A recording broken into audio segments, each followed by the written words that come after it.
Why did the people in these stories convert at the very first sight of Jesus? Why did they not have to wait to hear what he said? What was so good about him, I suppose? Yeah, that's a really insightful question, because it shows that you were looking at that passage. I mean, Zacchaeus, Jesus comes in, and without any further ado, bam, his life is transformed. Now, of course, Luke, who writes this account of Jesus' life, doesn't necessarily tell us everything that happens. We don't know what happens as Jesus went into the house. We just know that when Jesus and Zacchaeus came out of the house, Zacchaeus was a changed man. I'm sure they did talk, okay? What they talked about, I don't know. But clearly there was an encounter. And clearly for Zacchaeus, that encounter was quite dramatic and quite quick.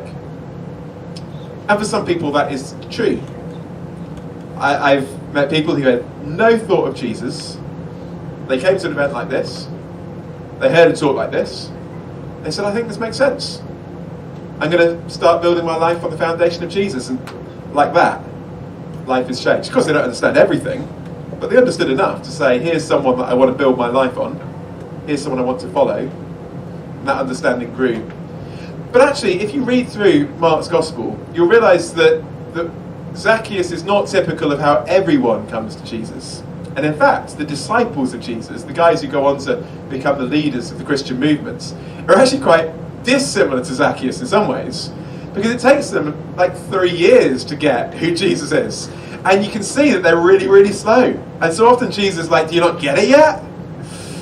And I find great encouragement in that, because if you come to this stuff and you say, oh, it doesn't all make sense at once, and it does seem a bit confusing, you're not the odd one out.